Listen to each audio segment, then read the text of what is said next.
تبصرون إنه لقول رسول كريم وما هو بقول شاعر قليلا ما تؤمنون ولا بقول كاهن قليلا ما تذكرون تنزيل من رب العالمین۔ قرآن مجید کی ان آیات پر درس چل رہا تھا کہ اللہ تعالیٰ نے فرمایا اس کائنات میں جتنی بھی چیزیں ہیں میں ان تمام چیزوں کی قسم اٹھا کے کہتا ہوں کہ یہ جو کلام ہے یہ جبریل کا لایا ہوا کلام ہے۔ اس پر میں نے بیان میں بات کی تھی کہ اس کائنات کا ذرہ ذرہ گواہی دے رہا ہے کہ یہ قرآن اللہ کا کلام ہے۔ یہ گواہی کیسے دے رہا ہے؟ اس لیے کہ یہ کائنات بتا رہی ہے کہ بنانے والے نے اسے کسی خاص مقصد کے لیے بنایا ہے، اور وہ مقصد انسان کی آزمائش کے علاوہ کچھ بھی نہیں ہے۔ ہر چیز ہمارے لیے بنی ہے، ہر چیز۔ دو ہی نظریے ہیں نا، اتفاق سے بن گئے یا کسی نے بنایا ہے۔ اتفاق سے ایسا بن نہیں سکتا، اتنا عجیب و غریب اتفاق ہو نہیں سکتا۔ میں نے ایک مثال دی تھی پچھلے بیان میں نا، کہ جو ماہر حیاتیات ہیں، جو سائنٹسٹ ہیں، وہی کہتے ہیں کہ چوزہ جب نکلتا ہے نا خول سے باہر، ایک سوال ہے نا کہ اتنا مضبوط خول ہوتا ہے، آخری دن تک بڑا مضبوط ہوتا ہے وہ، اس دن بھی چوزے کا خول نرم نہیں ہوتا، لیکن سوال پیدا ہوتا ہے اتنا نرم و نازک چوزہ انڈا کو توڑ کے باہر نکل کیسے آتا ہے؟ پہلے زمانے میں اس کا جواب دیا جاتا تھا بھائی اللہ یہ کام کرتا ہے۔ سائنس نے ترقی کی اور انہوں نے کہا بھائی اللہ نہیں کرتا، یہ تو اس کے سر پہ ایک سینگ نکلتا ہے معمولی سا آخری دن، اس سینگ کی وجہ سے نوکیلی چیز ہوتی ہے، وہ اس خول کو توڑ کے باہر آتا ہے۔ تو اب اللہ کو تو انہوں نے ڈکشنری سے نکال دیا۔ یہ جو ملحد لوگ ہیں نا، ایتھیس لوگ ہیں، یہ اللہ کے نہ ہونے کی جو دلیل دیتے ہیں نا، وہ یہی کہ بہت ساری چیزیں ایسی تھیں جن کی کوئی سائنٹیفک لاجک بنتی نہیں تھی، تو اس لیے لوگوں نے خدا تراش لیے، خدا کا تصور لائے کہ بھائی یہ اللہ کر رہا ہے۔ اب تو سائنس نے بہت ترقی کی ہے، اب تو ہر چیز کا پتہ چل گیا بھائی، خربوزے کے بیج سے خربوزہ کیسے پیدا ہوتا ہے، اب تو پتہ چل گیا کہ انڈے سے چوزہ بنتا کیسے ہے، یہ پورا سائنسی پروسیس ہے۔ حالانکہ اگر وہ بصیرت کی آنکھوں سے دیکھتے نا، اور چشمہ لگا کے دیکھتے، بصیرت کی آنکھوں والا چشمہ، تو انہیں اس بات کا اندازہ ہوتا کہ سائنسی ترقی سے اللہ کے وجود کے دلائل کم ہونے کے بجائے اور زیادہ بڑھ گئے ہیں، اور زیادہ بڑھ گئے ہیں۔ یہ کتنی عجیب بات ہے کہ 21ویں دن چوزے نے نکلنا ہے، بن کے تیار ہو گیا، اور اسی ٹائم پہ اس کی چونچ پہ نوک پیدا ہو رہی ہے۔ اور کمال کی بات یہ ہے کہ جب وہ چوزہ انڈے کو توڑ کے باہر نکلتا ہے، 1-2 دن میں وہ نوک مارکیٹ سے شارٹ ہو جاتی ہے۔ تو یہ آٹومیٹیکلی، یار ایسا آٹو سسٹم، ایسی کوئی آٹومیٹیکلی مشین دیکھی آپ نے؟ ہوتی ہیں، بنی ہوئی نہیں ہوتی، بنائی جاتی ہیں، ان کے پیچھے کوئی دماغ کام کر رہا ہوتا ہے۔ تو اللہ نے بتایا کہ اس کائنات کا ذرہ ذرہ بتاتا ہے کہ کسی نے پیدا کیا، کیوں پیدا کیا، بھائی کوئی ریزن ہے اس کی، بلا وجہ کوئی کام نہیں کیا جاتا۔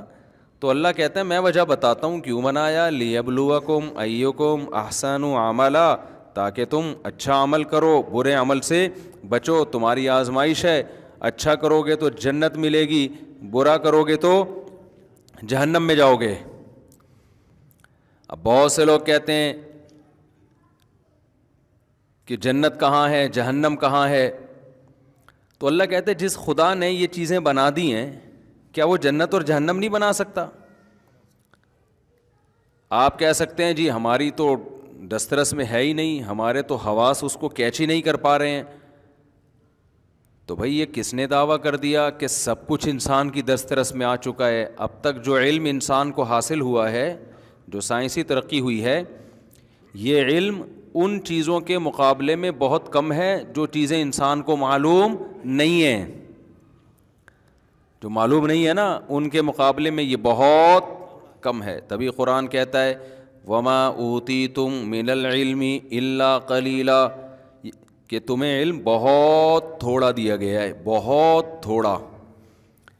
کتنا تھوڑا یہ بھی بتاتا ہوں میں. یہ آیت کب نازل ہوئی؟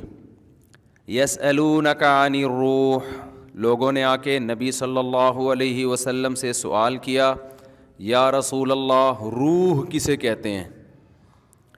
ہماری باڈی میں روح ہے، ہم زندہ ہیں، باڈی سے روح نکل گئی، ہم مارکیٹ سے شارٹ ہو گئے. حالانکہ پورا غفار بھائی، ستار بھائی، وسیم بھائی پورے کے پورے ویسے ہی ہوتے ہیں.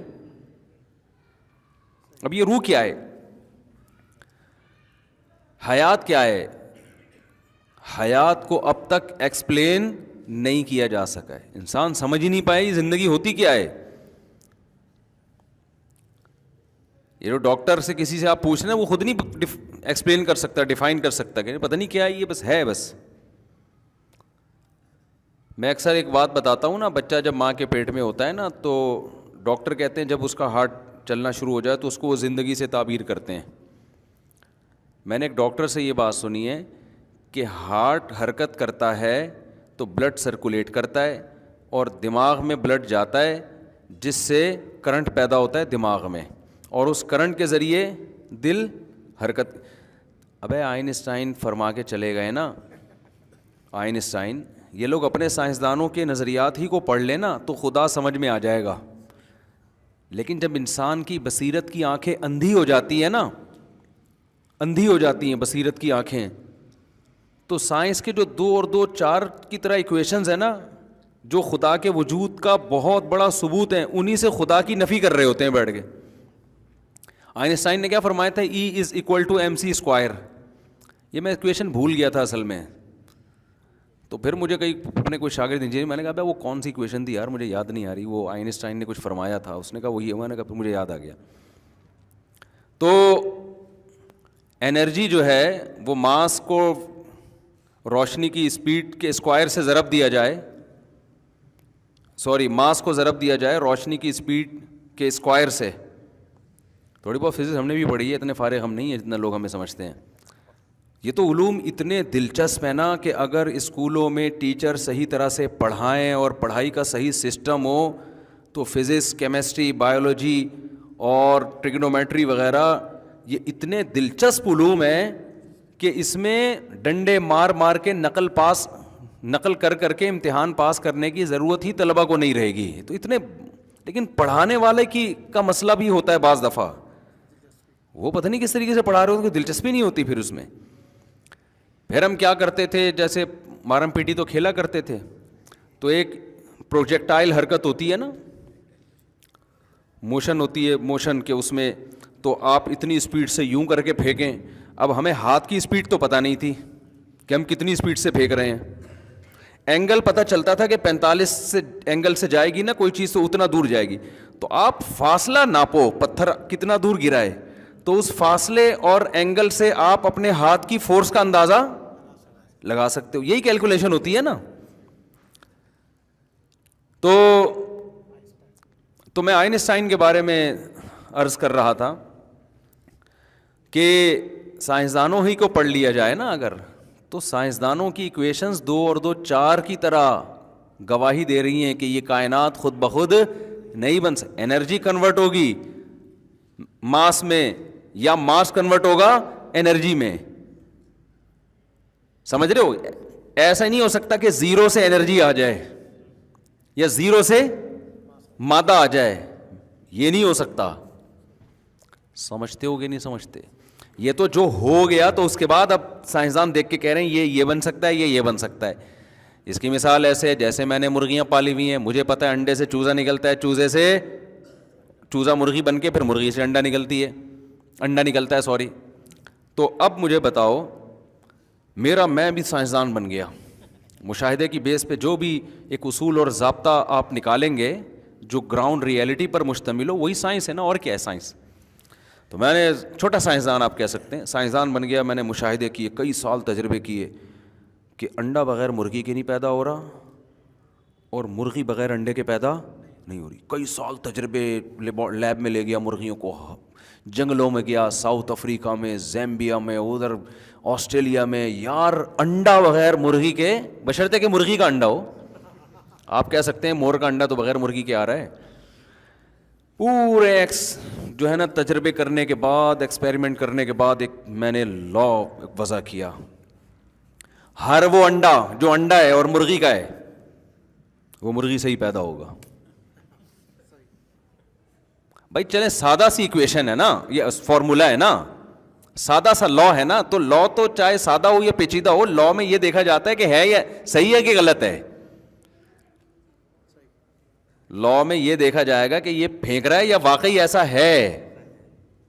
تو اب میں نے ایک لا دریافت کیا, میں نے کہا بھائی مرغی کا انڈا ہمیشہ مرغی سے پیدا ہوگا اور انڈے کے بغیر مرغی نہیں پیدا ہوگی. یہ کتابوں میں پڑھایا جانے لگا. وہ اب کے چند بیوقوف قسم کے لوگ پیدا ہوئے کہ جی مفتی طارق مسعود صاحب ایک سائنسدان گزرے تھے, انہوں نے ایسی باتیں کی اب کہ خدا کا تو اب تصور کی ضرورت ہے ہی نہیں. یہ جو مولانا ٹائپ کے لوگ کہا کرتے تھے کہ اللہ ہے جو مرغی سے انڈے کو پیدا کرتا ہے اور انڈے سے مرغی, جاندار سے بے جان اور بے جان سے جاندار, یہ سب ایسے ہی باتیں. اب یہ پرانی باتیں جب سائنس میں ترقی نہیں تھی بھائی, یہ پرانی باتیں. اب سائنس نے ترقی کر کے 2 اور 2 4 کی طرح بتا دی ہے کہ انڈا مرغی سے اور مرغی انڈے سے. اب ہے تو سوال پیدا ہو رہا ہے کہ جب انڈا مرغی کے بغیر نہیں ہو سکتا اور مرغی انڈے کے بغیر نہیں, تو پہلی دفعہ کیسے پیدا ہو گئے؟ اس وقت تو نہ انڈا تھا نہ مرغی تھی. نہیں آ رہی کھوپڑی میں بات. تو یہ سوال تو ختم ہونے کے بجائے اور زیادہ مضبوط ہو گیا. تو اس سوال کا جواب سائنسدانوں کو مل نہیں رہا تھا, تو پھر ڈارون تشریف لائے. انہوں نے اس کا حل تلاش کرنے کی کوشش کی. انہوں نے کہا بھائی یہ جو انڈے سے مرغی اور مرغی سے انڈے, یہ مفتی طارق مسعود تو ایک سائنسدان ہے, اس نے تصور پیش کیا, تصور ہی غلط ہے. اصل میں ان کو تو سائنس پڑھی نہیں ہے, ٹھیک ہے نا, سائنس کو یہ سائنس بولتے ہیں, ان کو تو کچھ بھی پتہ نہیں ہے. ایکچولی ایسا ہوا تھا کہ پہلے ایک سیل پیدا ہوا. میں اس ڈارون پہ نہیں جاؤں گا, اس پہ میں بہت دفعہ بیان کر چکا ہوں, لیکن بات چل گئی تو اس کو کمپلیٹ کر کے پھر ہم آگے چلتے ہیں. اور بھی غم ہے زمانے میں ڈارون کے سوا. اچھا یہ ذہن میں رکھیں, ڈارون سے پہلے بھی سائنسدان گزرے ہیں جنہوں نے یہ ارتقاء کا نظریہ پیش کیا ہے. وہ انہوں نے اتنی بڑی بڑی پھینکی تھی کہ وہ پھر لطیفے بن گئے بعد میں. تو ڈارون نے آ کے بہت بڑی پھینکی, لیکن ان سے کم کی کوشش کی اس نے. اس سے پہلے ایک سائنسدان تھا, مجھے اس کا نام یاد نہیں ہے, مطلب بہت ساری چیزیں. وہ سائنسدان یہ کہتا تھا کہ یہ جو زرافہ ہے نا, اتنی لمبی گردن والا, جنگلوں میں زرافہ دیکھا ہے, اتنی لمبی گردن, اصل میں یہ جو سیل ترقی کرتے کرتے پہلے بکری بنا تھا, پھر نیچے کی گھاس ختم ہو گئی, تو پھر اوپر درختوں میں پتے لگتے تھے اوپر. تو وہ بکریاں جنہوں نے اپنے آپ کو زندہ رکھنے کے لیے گردنیں اونچی کر کر کے کھانا شروع کیا, ان کی نسلیں رہ گئیں. اور پھر گردن اور اونچی کرتے کرتے یہ چیز ان کی جینز میں شامل ہوتے ہوتے ہوتے ایک نسل وجود میں آ گئی جس کو کیا کہا جاتا ہے؟ زرافہ کہا جاتا ہے. تو یہ وہ اتنی اونچی جا کے نا, یہ تو اور پتہ نہیں کروڑوں قسم بکریوں کی بھوک سے ہلاک ہو گئیں. تو وہی بات ہے بھائی, پھینکنے کی گورنمنٹ کی طرف سے کوئی پابندی نہیں ہے. سوال بہت سارے سوالات پیدا ہوتے ہیں. جب آپ فرض کر لو کہ یار کیا جا رہا ہے فرض کرنے میں, اللہ نے بنایا ہے بھائی, کوئی خالق ہے جس کو ہم نہیں جانتے, اور وہ موسیٰ کلیم اللہ کو پیغمبر بنا کے بھیج رہا ہے, وہ عیسیٰ روح اللہ کو پیغمبر بنا کے بھیج رہا ہے, وہ محمد صلی اللہ علیہ وسلم کو پیغمبر بنا رہا ہے, اس نے ابراہیم علیہ السلام کو بھیجا, اتنے معجزے دکھا دیے, اور اتنا کچھ. تو مان لو یہ صحیح کہہ رہے ہیں, ڈھیٹ پنا اور ہٹ دھرمی. یہ جو چیتا ہے نا, چیتا, اس کے کیسے دھاریاں ہوتی ہیں نا خوبصورت قسم کی, جیسے سویٹر پہن کے گھوم رہا ہے. ایک آدمی نے زیبرا نہیں دیکھا تھا, تو ایک دن جنگل میں گیا, ایک دیہاتی آدمی, تو زیبرے کو دیکھ کے کہتا ہے وہ گدھے کو کس نے سویٹر پہنایا ہوا ہے یہاں پہ یار, ہے بھائی جنگل میں گدھے کو سویٹر کس نے پہنا دیا؟ زیبرا کراسنگ, جو زیبرے کی دھاریاں ہوتی ہیں اور یہ جو چیتے کے ہوتی ہیں, اب یہ کیسے بن گئی یار اتنے خوبصورت کلر؟ اتفاق سے ہونے والی چیزیں, کو رنگ کے ڈبے گرے ہوں اور دیوار پہ کلر ہو جائے, آڑے ترچے ہوں گے نا. ابے ہمارا مور دیکھ لو آ کے یار, زیبرا تو میرا مور دیکھ لو, روزانہ پر پھیلا کے بیٹھا ہوا ہوتا ہے. جب بھی میں اس کو دیکھتا ہوں میں یہ لفظ ضرور زبان سے بولتا ہوں, کوئی بھی میرے سامنے, کہ خدا کی قسم یہ خود بخود پیدا نہیں, اتنا کلرفل اور اتنے خوبصورت کلر اور اتنے خوبصورت انداز سے اس کی پینٹنگ, ایسے لگتا ہے باقاعدہ گھنٹوں گھنٹوں بیٹھ کے پینٹنگ کی گئی ہے. جب وہ پر کھول کے کھڑا ہوتا ہے نا مور, اس کے جو تاج بنتا ہے بیچ میں، اور اس کے جو خوبصورت تاج گھنٹوں گھنٹوں بیٹھ کے پینٹنگ کی گئی ہے، تب یہ وجود میں آیا ہے. سمجھتے نہیں ہو میرا خیال ہے بات کو؟ تو نہیں تو اچھے بھی سمجھ جائیں گے جب ہم مر جائیں گے نا، تو ہمارے اچھے بھی سمجھیں گے. فرعون کے اچھے سمجھ گئے تھے نا، جیسے ہی غوطہ کھایا تھا اس نے، بہت سمجھایا موسیٰ علیہ السلام نے کہ تو رب نہیں ہے، جس نے تجھے پیدا کیا وہ رب ہے. اس نے کہا کوئی پیدا کرنے والا نہیں ہے. اور ملحد لوگ کہتے ہیں کہ کہاں ہے وہ رب، نظر کیوں نہیں آتا. یہ ساری باتیں فرعون نے بہت ڈیٹیل سے کی ہیں. فرعون تو طنز میں یہ بھی کہا کرتا تھا، یا حامان ابن لی صرحا، اے حامان اے میرے وزیر، جا یار ایک ذرا سیڑھی لے کر آ، اطلع الی الہ موسیٰ، آسمان تک سیڑھی لگا، ذرا میں چڑھ کے دیکھوں موسیٰ کا رب ہے کہاں، ہمیں تو کوئی نظر نہیں آتا. وہ آتا کیوں نہیں ہے سامنے؟ آج بھی ایتھیسٹ لوگ یہی بکواس کر رہے ہوتے ہیں، آتا کیوں نہیں، خدا نظر کیوں نہیں آتا. او بھائی نظر آ جائے گا تو پھر آزمائش کہاں رہے گی؟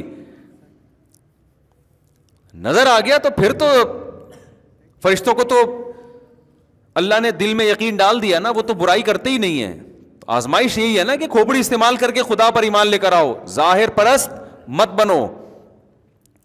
تو وہ کیا کروں، یہ ٹاپک ہے نہیں، لیکن یہ بہت چل رہا ہے یونیورسٹیوں میں آج کل، لڑکے بہت الحاد کی طرف جا رہے ہیں. اور باہر ملکوں میں تو عیسائیت بھی ختم، ہندوازم بھی ختم، سکھ مذہب بھی ختم، اب دور ہے اسلام اور الحاد کا. نہیں یاری کھوپڑی میں بات. اب جو جنریشن جو جا رہی ہے نا جس طرف، دنیا میں کوئی بھی ہندو مذہب قبول نہیں کر رہا، دنیا میں کوئی عیسائی مذہب قبول نہیں کر رہا. دو چار ہوں گے، وہ آٹے میں نمک کے برابر، کوئی دو چار واقعات آ جاتے ہیں نہ ہونے کے برابر. دنیا میں کوئی بھی سکھ مذہب قبول نہیں کر رہا ہے، دنیا میں کوئی یہودی نہیں ہو رہا ہے. اب دنیا میں دو چیزیں پھیل رہی ہیں، یا تو مذہب کا بالکلیہ انکار یا اسلام. نہیں آ رہی بات؟ یہ دو ٹریک ہیں. اب اگر دوسرے مذہبوں پہ محنت کرنا شروع کر دی، بھائی سکھ یوں بولتے ہیں تو ہندو یوں بولتے ہیں، اپنی صلاحیتوں کو ضائع کرنے والی بات ہے. ہاں یہ مطلب نہیں کہ جو کام کر رہے ہیں وہ غلط کر رہے ہیں. جیسے ڈاکٹر ذاکر نائک تو کمپیئر کر رہے ہیں نا مذاہب کا، وہ تو ان لوگوں کو جو ہیں تو ان کو تو ہدایت ملے نا کسی طریقے سے. لیکن میں فیوچر کی بات کر رہا ہوں. فیوچر جو جا رہا ہے نا، کیونکہ لوگوں میں ایجوکیشن کا ریشو بڑھ رہا ہے، تعلیم بڑھ رہی ہے. اب لوگ توہم پرستی کی دنیا سے نکل رہے ہیں. اب کہتے ہیں دلیل سے بات کرو. یہ ایک اچھا پازیٹو ایک رخ پہ انسانیت چل پڑی ہے. اب لوگ کیا کہتے ہیں، بھائی بات کس سے کرو. پہلے زمانے میں کیا ہوتا تھا، جی میرے ابا نے فرمایا، تیرے ابا نے فرمایا. ایک مولانا صاحب نے مجھے بلایا، کہا کہ میرا چینل چلا دیں کسی طریقے سے. میں نے کہا آپ ہر بیان میں کہتے ہیں میرے ابا نے فرمایا، میرے دادا نے فرمایا، میرے نانا نے فرمایا. مارکیٹ میں یہ فرمایا نہیں چلے گا. لوگ قال اللہ قال رسول سننا چاہتے ہیں. اللہ نے کیا فرمایا تو اللہ کے رسول نے کیا فرمایا. میں نے کہا آپ یہ جو فرمائے، وہ بتاتا ہوں نا. ایک تبلیغ جماعت گئی، ایک جماعت گئی کہیں گاؤں میں، تو وہ کہتے ہیں کوئی ایک بندہ تقریر کر رہا تھا، فرمایا جو شخص نماز نہیں پڑھتا وہ ایسے جیسے پتہ نہیں سود کھاتا ہے، جو یوں نہیں کرتا تو فرمایا. کہہ رہے میں نے کہا ایسی حدیثیں ہم نے پہلی دفعہ سنی ہے یار. کہہ رہے میں نے کہا یہ کس نے فرمایا؟ کہہ رہے ہم نے فرمایا، ہم نے فرمایا. تو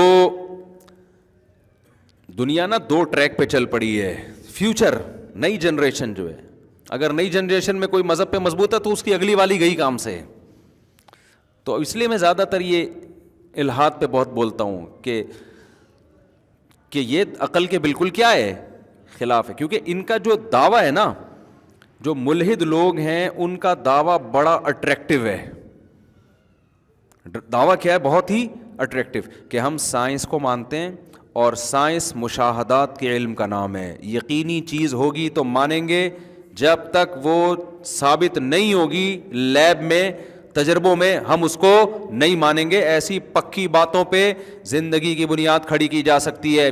مذہب کے فرض شدہ مفروضوں پہ زندگی کی بنیادیں کھڑی نہیں کی جا سکتی. مذہب کے مفروضے فرضی ہیں، جنت، جہنم، قبر کا عذاب. کوئی ایکسپیریمنٹ کسی کا ہوا آج تک؟ بتاؤ بھائی، کسی نے دیکھا؟ اگر ہم بتاتے ہیں فلاں نے دیکھا، بھائی ہو سکتا ہے دماغی تخیل ہو، اس کو ہمیں کیا پتا. کوئی یوٹیوب پہ دکھاؤ نا، کیا خیال ہے؟ کوئی مردہ زندہ ہوتے ہوئے دکھاؤ. عیسیٰ علیہ السلام کے معجزے تھے، مردوں کو زندہ کرتے تھے، وہ رپورٹ ہے بھائی، یہ ہم نے تو نہیں دیکھا کہ کرتے تھے. محمد صلی اللہ علیہ وسلم نے چاند کے 2 ٹکڑے کیے، بھائی یہ تو مسلمان کہتے ہیں، ہم نے تو اپنی آنکھوں سے نہیں دیکھا، تو یہ مفروضوں کی بنیاد پہ زندگی نہیں ہوگی۔ پھر صبح و شام سائنس پڑھ کے انسان کا دماغ بن جاتا ہے۔ پھر میں آپ کو ایک دلچسپ بات بتاؤں جو بڑی ڈینجرس ہے لیکن ہے حقیقت، ایک کڑوی حقیقت۔ یورپ میں جب مذہب سے بغاوت پیدا ہوئی ہے نا، مذہب سے بغاوت، اس میں یہ تقریباً کہا جاتا ہے کہ 16ویں صدی ہجری میں، یعنی صدی عیسوی میں، یعنی 1500 کے بعد، ابھی تو 2022 چل رہا ہے نا، تو 1500 تک تو یورپ میں عیسائیت کے عروج کا زمانہ تھا۔ 1599 تک عیسائیت کے عروج کا زمانہ، عدالتوں میں پادری، نکاح پڑھانے والے پادری، طلاقوں کے فتوے دینے والے پادری، گناہ معاف کروانے پادری کے پاس جانا پڑے گا۔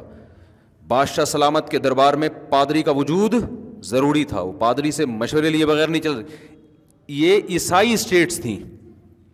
ہوا کیا ہے، مذہبی لوگ، ایک تو عیسائی مذہب ویسے بھی منسوخ شدہ مذہب ہے، دوسرا ایک بہت بڑی گڑبڑ جس نے لوگوں کو بغاوت پہ کیا نا، وہاں کے جو مذہبی لوگ تھے نا، جو چیزیں سائنس سے ثابت ہو چکی تھیں ان کے مقابلے میں آ کے کھڑے ہوئے ہیں۔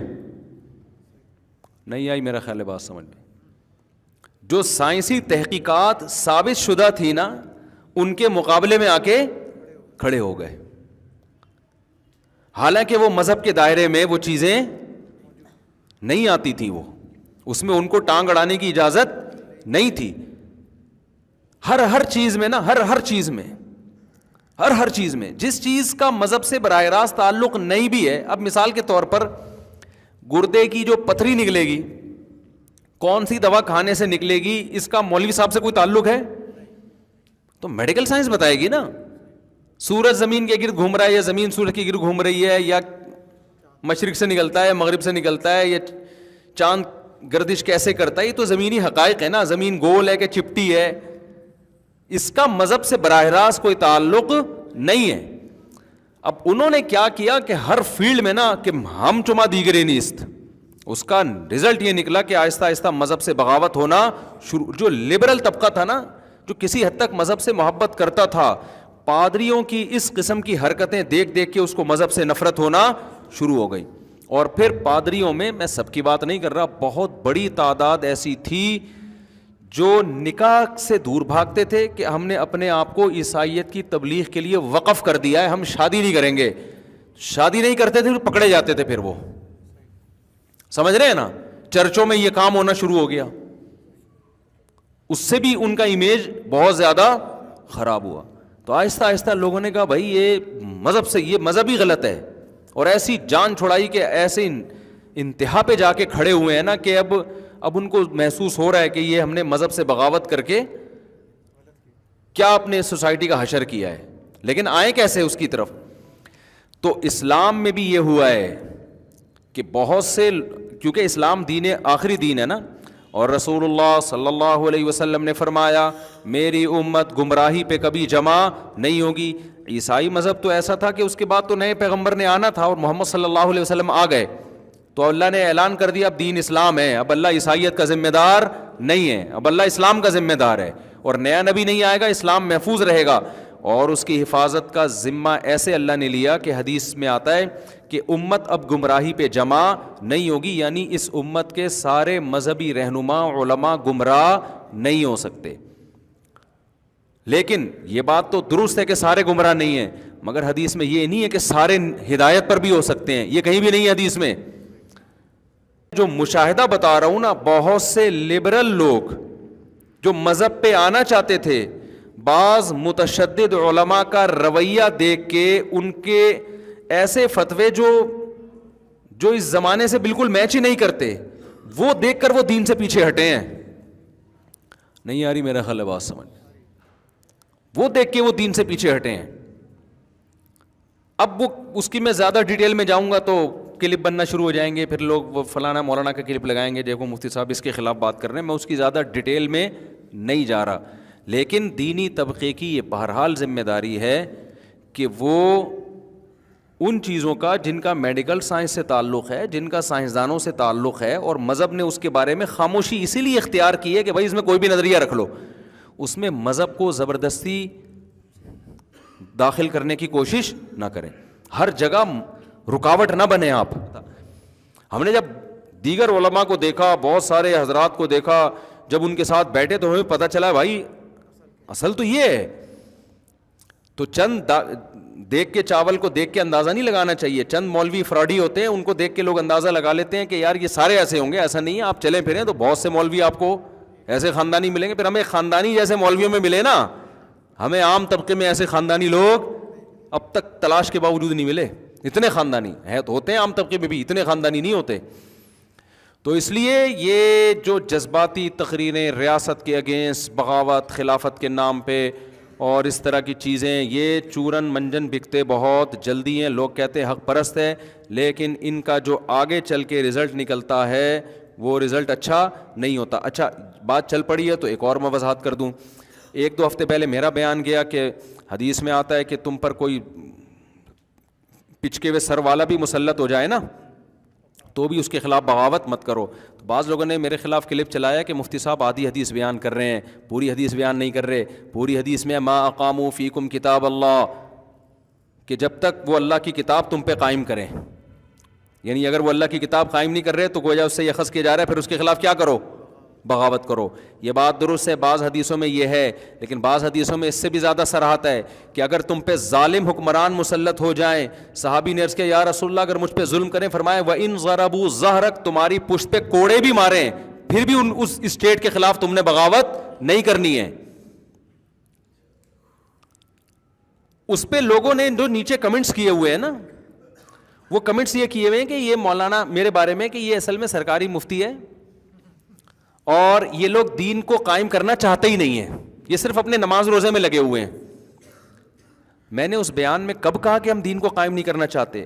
دین کو قائم کرنا ہماری سب سے پہلی ذمہ داری ہے, لیکن قائم کرنے کا طریقہ وہ نہیں ہوگا جو آپ بیان کر رہے ہیں.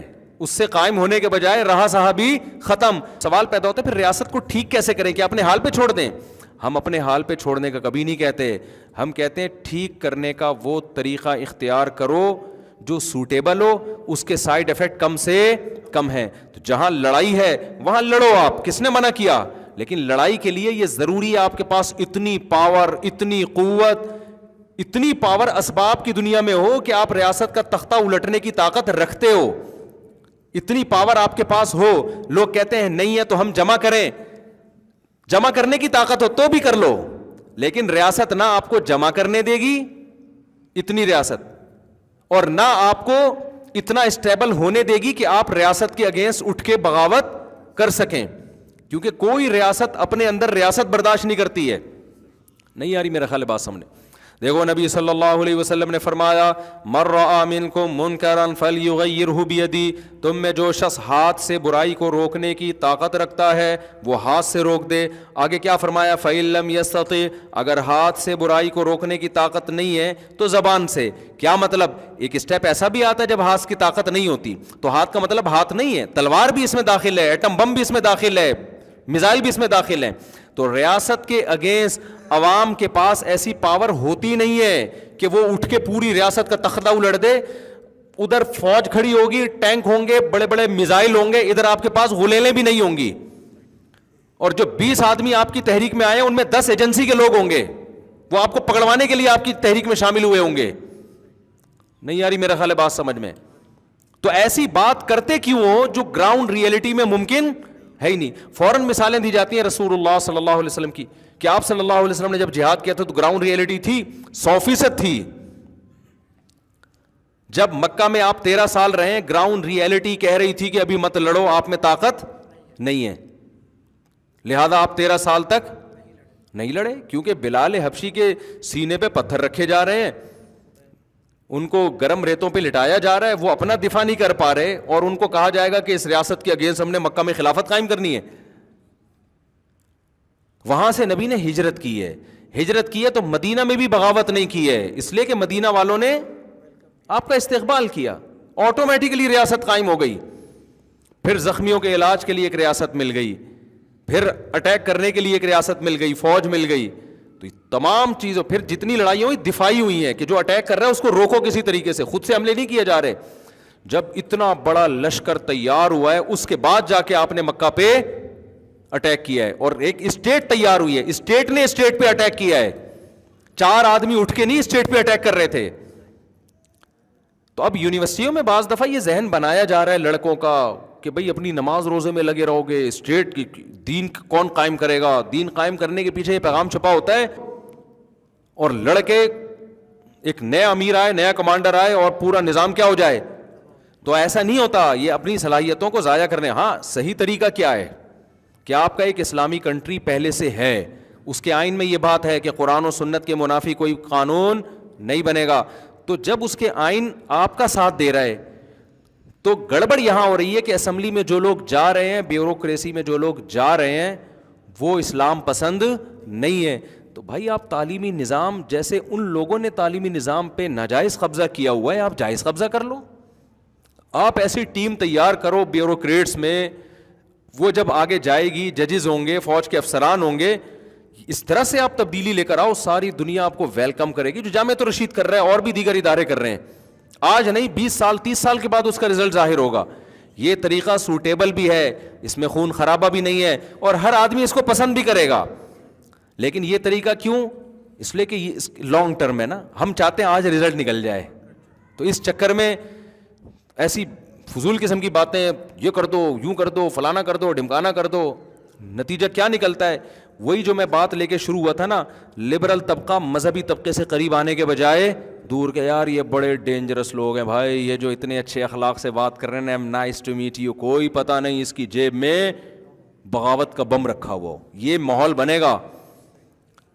تو اس لیے دیندار طبقے کو ملک سے محبت دوسروں کی نسبت زیادہ کرنی ہے, اس کو ملک سے وفاداری دوسروں کی نسبت زیادہ دکھانی ہے, اس کو یہ احساس دلانا ہے کہ جتنے ہم ملک سے مخلص ہیں آپ اتنے مخلص نہیں ہو سکتے. یہ عمل سے یہ دکھانا ہے, پھر ملک کی باغ ڈور آپ کے ہاتھ میں آئے گی اور آپ پازیٹیو تبدیلی اس میں کر پائیں گے. خیر یہ کہاں سے کہاں نکل لی ہم. تو خیر اس وقت محبت سے دین کی بات کرنے کے علاوہ آپ کے پاس کوئی آپشن نہیں ہے. دیکھو سختی سے بات جب کی جاتی ہے جب آپ پاورفل ہوتے ہو. جیسے پولیس کے پاس کیا ہے؟ اختیارات ہیں. پولیس کہے گی موبائل میں بیٹھ جا, ایکسکیوز می سر کائنڈلی آپ بیٹھ جائیں موبائل میں, آپ کہیں گے نہیں بیٹھ رہا, پولیس یوں اٹھائے گی آپ کو موبائل میں بٹھا دے گی. تو یہ ایک سادہ سا اصول ہے بھائی, پاور جس کے پاس ہوگی وہ اس اسٹائل سے بات کرے گا. جب مذہبی طبقے کے پاس پاور ہی نہیں ہے, کوئی ریاست بھی نہیں ہے, کوئی پاور بھی نہیں. افغانستان میں طالبان سمجھا دیتے ہیں کہ بھئی اب انہوں نے, ہم دیکھو یہاں تقریر کرتے ہیں, دیکھیں ایکچولی کو ایجوکیشن سسٹم نہیں ہونا چاہیے, لڑکیاں ادھر ہوں, ہم ایکسکیوز اور یہ کر کے ہی سمجھائیں گے نا. کبھی کبھار غیرت میں آ گئے تو تھوڑا سا یوں کہہ دیے یہ بےغیرتی والا نظام ہے. اس سے زیادہ ہم یہ تو نہیں کہ میں یونیورسٹی میں جا کے ٹھڈے مارنا شروع کر دوں, اوے یہ تیری کیا لگتی ہے جو تو اس کے ساتھ بیٹھا ہوا ہے. اس کو کہوں کہ میں چونکہ غیرت مند ہوں مجھے غصہ بہت آ رہا ہے. تو آپ بتاؤ اس سے کو ایجوکیشن سسٹم ختم ہوگا یا تھوڑا بہت جو مولویوں کا یونیورسٹیوں میں داخلہ ہے اس پہ بھی پابندی. لیکن طالبان نے افغانستان میں کیا کیا, انہوں نے کہا لڑکیاں الگ بیٹھیں گی لڑکے الگ بیٹھیں گے. لوگوں نے کہا کہ نہیں, یہ انہوں نے کہا جو کہہ دیا وہ ہوگا. پاور میں ہے نا, تو ریاست ہے, گورنمنٹ ہے ان کے پاس. تو آپ کے پاس بھی اگر گورنمنٹ ہے, آپ جج بن جاؤ, آپ پولیس میں چلے جاؤ, آپ بیوروکریسی میں چلے جاؤ, اس کے بعد تمہارا باپ بھی قانون بنائے گا تو اس کے باپ کو بھی ماننا پڑے گا. یہ شریعت کا حکم ہے, یہ میں اپنی طرف سے نہیں کہہ رہا. جب نہیں ہے تو مذہبی لوگوں کو بہت نرم لہجے کی ضرورت ہے, ورنہ خدا کی قسم جو حالات کا خطرہ ہے نا, اسلام زمین میں دھستا چلا جائے گا. یہ جو ہم بیان میں اتنا مزاح کرتے ہیں, ایک تو میری نیچر ہے ایسی, دوسرا یہ کہ بھائی محبت سے ایک جہاں تمیز سے ایک بات کھوپڑی میں اتاری جا سکتی ہے, تو خام خامیں آنکھیں دکھا کے ان کو ڈرٹ سین دکھا کے کیوں بندہ بات سمجھائے یار. آپ کے فائدے کی بات ہو رہی ہے بھائی, 4 شادیاں کر لو, سمجھ میں آ رہا ہے کر لو, نہیں آ رہا نہیں کرو یار, میرا تھوڑی کوئی فائدہ ہے اس میں. ایک تو سوری منہ سے نکل گیا 4 شادی, نماز پڑھ لو, روزہ رکھ لو, صحیح ہے نا. تو پیغمبروں نے بھی دیکھو, نبی صلی اللہ علیہ وسلم سے پہلے جو پیغمبر آئے نا, جن کے پاس ریاست نہیں تھی, تلوار نہیں تھی, ان پیغمبروں کی دعوت میں بہت نرمی ہے, بہت نرمی. جیسے موسیٰ علیہ السلام نے ساری زندگی نرمی سے دعوت دی فرعون کو, ایک دن بھی علم جہاد بلند نہیں کیا، کیونکہ رعایا میں ہے نا، رعایا میں، ریاست میں تھوڑی ہے. اللہ نے ہی ہلاک کر دیا فرعون کو. اسی طرح یہ جو قوم عاد، قوم سمود کی طرف جو پیغمبر بھیجے گئے، ساری زندگی لوط علیہ السلام کو دیکھ لو، آخر میں پوری قوم آئی ہے اور فرشتوں کے بارے میں کہنے لگی کہ یہ لڑکوں سے ہم نے بدفعلی کرنی ہے. لوط علیہ السلام کیا کہنے، لو ان لی بکم قوتاً، کاش میرے بازوؤں میں طاقت اور قوت ہوتی، کاش میں لڑ سکتا. میں لڑ نہیں سکتا. وہاں بھی ایسا نہیں ہے. لوط علیہ السلام نے کہا بھائی یہ تو اب غیرت کا مسئلہ ہے بھائی، اب تو میں تلوار اٹھا کے تمہارے سر قلم کروں گا. مدد کہاں سے آئے گی؟ اللہ کی طرف سے. لوط علیہ السلام جانتے تھے کہ اللہ نے اس دنیا کو زمینی اسباب کے ساتھ چلایا ہے. اللہ اگر آرڈر ہی دے دیتے نا کہ آپ نے ان کے سر کاٹنے ہی کاٹنے، پھر تو کرتے. وہ جب آرڈر نہیں ہے تو پھر تو بھائی جو زمینی اتنے لوگوں سے میں کیسے لڑ سکتا ہوں؟ تو کیا بار بار لو ان لی بکم قوتاً، کاش میرے بازوؤں میں طاقت ہوتی. کیا تم میں کوئی سمجھدار آدمی نہیں ہے جو سمجھائے تمہیں؟ اتنی بے چینی اور قسم پرسی میں، اس کا مطلب ان کو یقین تھا میں کچھ بھی ان کا بگاڑ نہیں سکتا.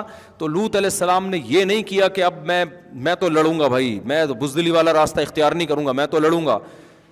نہیں لڑے ان کے خلاف. کیوں لڑ نہیں سکتے؟ لڑ نہیں سکتے. پتہ ہے کہ بھائی نہیں، کچھ بھی نہیں حاصل ہونے والا، اتنی بڑی قوم سے کیسے مقابلہ کروں گا؟ جو تھوڑی بہت میری عزت ہے، ایسا نہ اس کو بھی یہ تار تار کر دیں. میرے گھر میں عورتیں ہیں، میرے گھر میں افراد ہیں، ان تک نہ پہنچ جائیں کہیں یہ.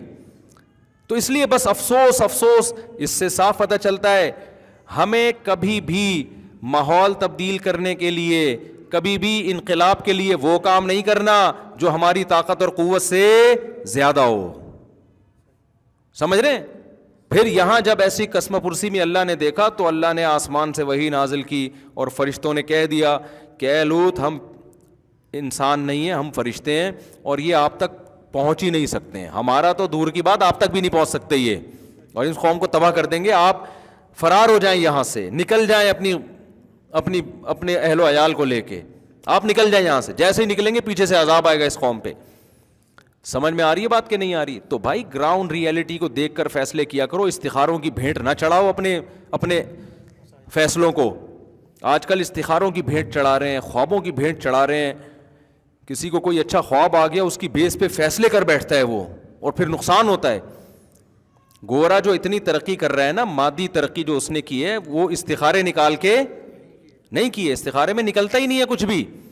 استخارہ تو ایک دعا ہے، اللہ جو بہتر ہے مقدر کر دے. کرنا تو وہی جو آپ کی کھوپڑی میں آ رہا ہے. تو یہ جو کھوپڑی اللہ نے دی ہے، کس کے لیے دی ہے؟ استعمال کرنے کے لیے دی ہے. تو جو جہاں کھوپڑی استعمال کر کے فیصلے کیا کرو، پھر اللہ کی مدد آئے گی. بات کو جلدی سے سمیٹ کے ختم کرتا ہوں میں. تو میں بات یہاں سے لے کے چلا تھا، وہ آئنسٹائن کی بات آئی تھی نا کہ E=mc² ہے. تو بھائی وہ میں یہ کہہ رہا تھا کہ جب یہ نہیں ہو سکتا، مرغی نہیں پیدا ہو سکتی انڈے کے بغیر، انڈا مرغی کے بغیر نہیں، تو سوال پیدا ہوتا ہے پہلی دفعہ تو خدا نے اپنی قدرت سے مرغی یا انڈے کو پیدا کر دیا نا. اور یہ جو ہے نا، وہ شیر کے بارے میں اس نے پھینکی تھی ایک سائنٹسٹ نے، وہ چیتے کے بارے میں. اس نے کہا یہ جو اس میں اتنی زیبرا کراسنگ ہوتی ہے نا، اصل میں یہ بیٹھتا تھا ایسے درخت کے نیچے جہاں کہیں لائٹ پڑتی تھی اور کہیں چھاؤں تھی.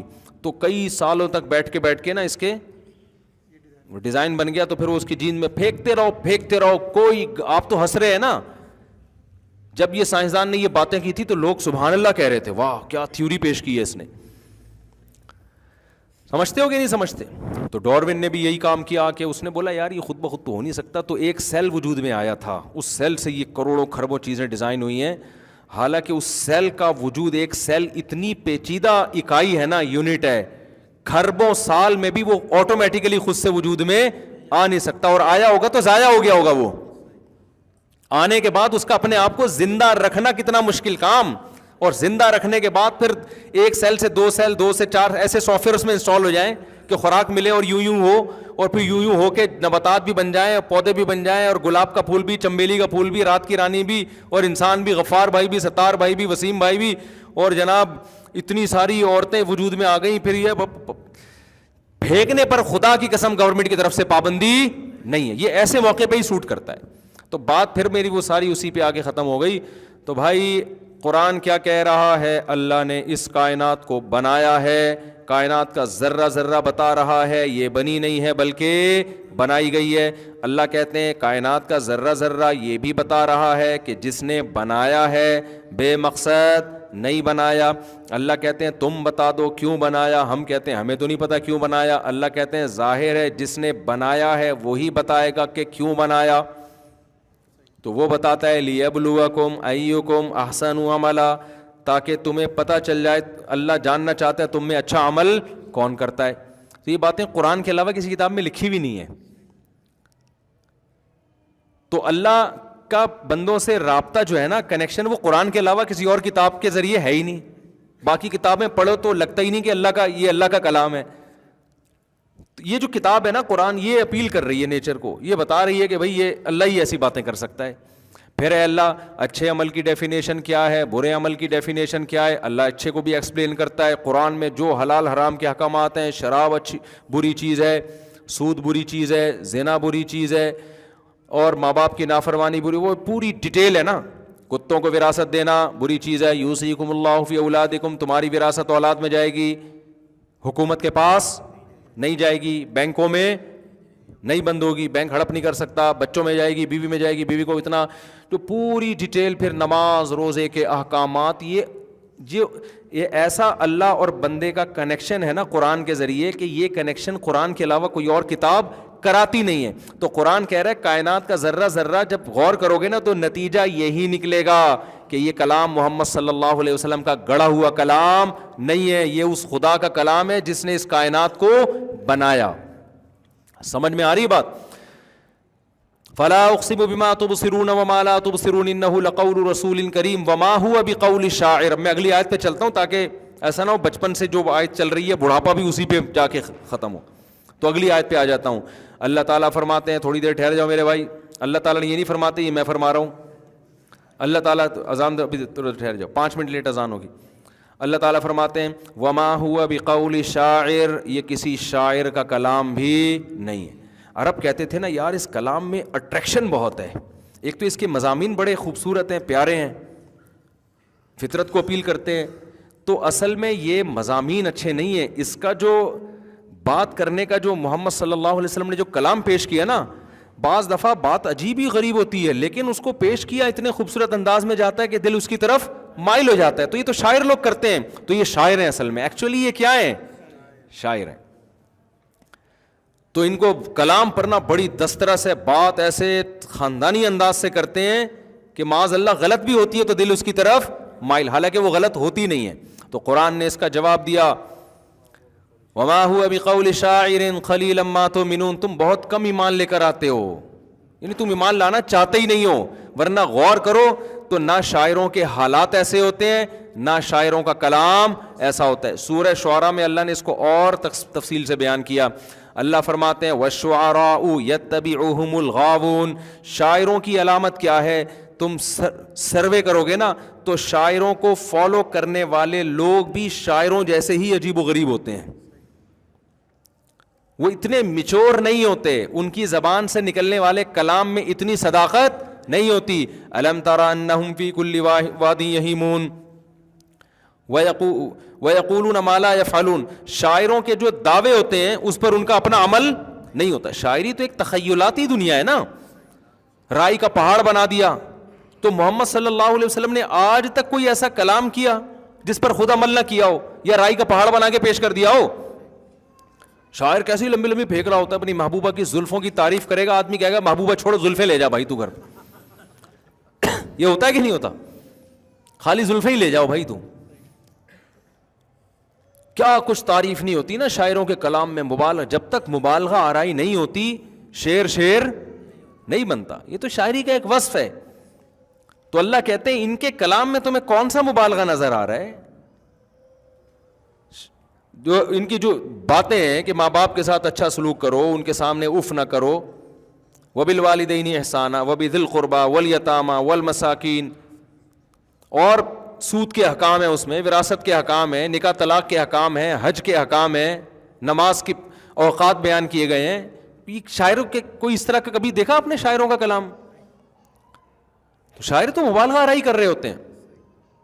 تو آگے اللہ نے فرمایا کہ وما هو بقول شاعر قلیلا ما تؤمنون ولا بقول کاہن، یہ کاہن کا کلام بھی نہیں ہے.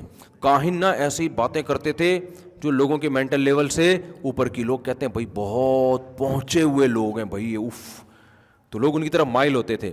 تو یہ کہتے تھے محمد صلی اللہ علیہ وسلم بھی کاہن ہے. تو اللہ نے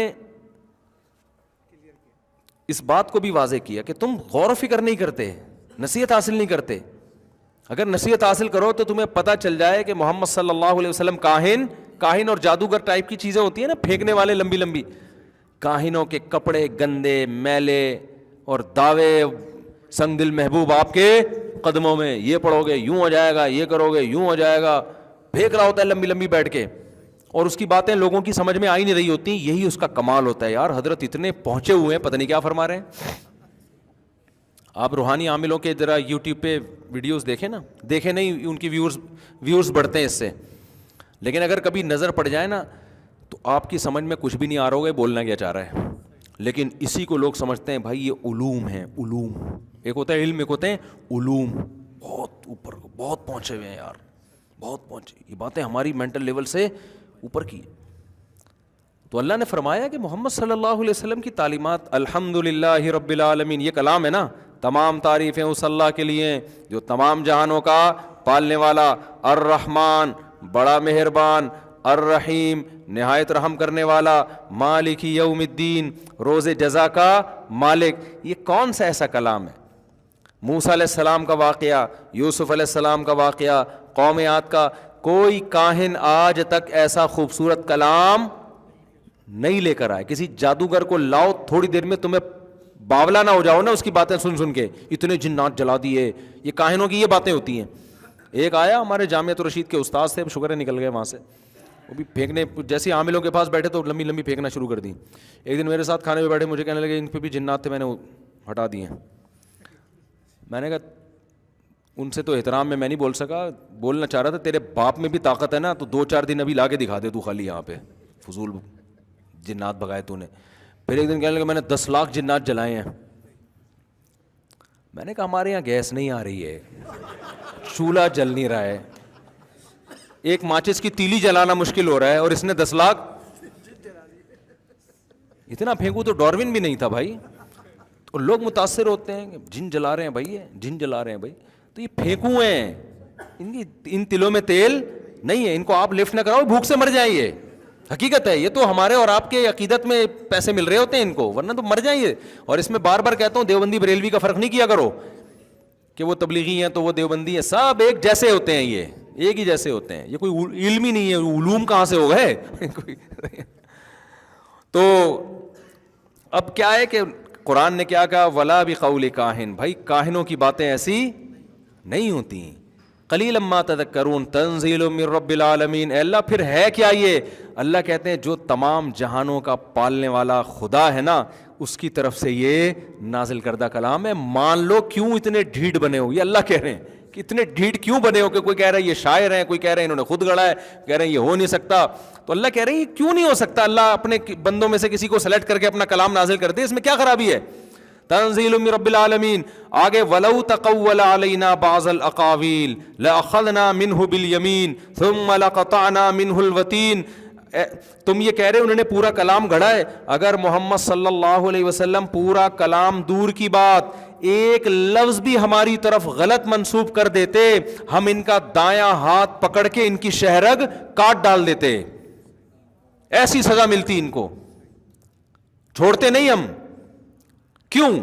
سوال پیدا ہوتا ہے کہ ایسے تو بہت سارے جھوٹے نبی آئے ہیں جنہوں نے اللہ پہ بہتان باندھا، ان کی تو اللہ نے شہرگ نہیں کاٹی.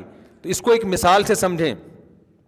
دیکھیں جس شخصیت سے کنفیوژن پیدا ہونے کا خطرہ ہوتا ہے نا، جیسے امریکہ کا کوئی سفیر آیا یہاں پہ، جہاز میں آیا، اس کے پاس کارڈ ہے، اس کے 3 پیس سوٹ پہنا ہوا ہے، بالکل سفیروں جیسی شکل لگ رہی ہے اس کی، اور سارے ڈاکومنٹس کمپلیٹ ہیں، آپ اس کا پیغام سن رہے ہیں. حالانکہ وہ سفیر نہیں ہے، وہ جعلی ہے سب کچھ، اور وہ امریکہ کا میسج دے رہا ہے. امریکہ کو پتہ چل گیا تو فوراً امریکہ برات کا اعلان کرے گا کہ نہیں کرے گا؟